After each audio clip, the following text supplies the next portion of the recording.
जिस तरीके से हमारे पास किसी लैपटॉप पर, डेस्कटॉप मशीन पर या सर्वर मशीन पर ऑपरेटिंग सिस्टम का होना ज़रूरी है, ताकि हम तमाम आईटी से रेलेवेंट और नेटवर्क से रेलेवेंट ऑपरेशंस परफॉर्म कर सकें, बिल्कुल इसी तरीके से नेटवर्क के अंदर लगी हुई दूसरी डिवाइसेस पर भी ऑपरेटिंग सिस्टम का होना ज़रूरी है।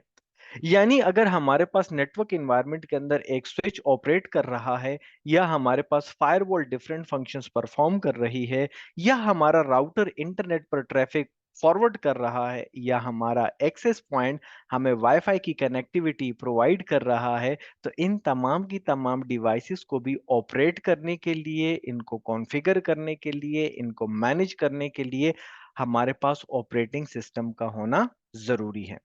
इन तमाम की तमाम डिवाइसेस पर भी ऑपरेटिंग सिस्टम मौजूद होता है, और उस ऑपरेटिंग सिस्टम को हम कहते हैं inter network operating system. In a short form हम उसको कहते हैं आईओएस। और ये ऑपरेटिंग सिस्टम हमें एक इंटरफेस प्रोवाइड करता है, और इस इंटरफेस के थ्रू हम किसी भी फायरवॉल को, किसी भी राउटर को या किसी भी स्विच को कॉन्फ़िगर कर सकते हैं। जनरली अब हमारे पास जो नेटवर्क इंडस्ट्री के अंदर कॉन्फ़िगरेशन के पैरामीटर्स आ रहे हैं, या कॉन्फ़िगरेशन का जो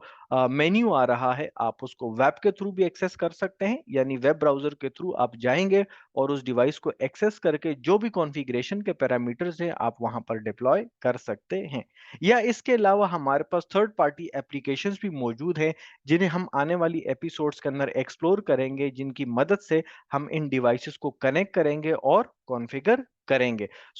बात ही समझ में आई कि जिस तरीके से हमारे पास बाकी मशीन्स पर ऑपरेटिंग सिस्टम का होना ज़रूरी है, इसी तरीके से नेटवर्क इंडस्ट्री के अंदर जितनी भी डिवाइसेस हमारे पास ऑपरेट कर रही हैं, उन पर ऑपरेटिंग सिस्टम का होना लाज़मी है। Let's move with the next episode and understand what other kinds of skills available for this industry.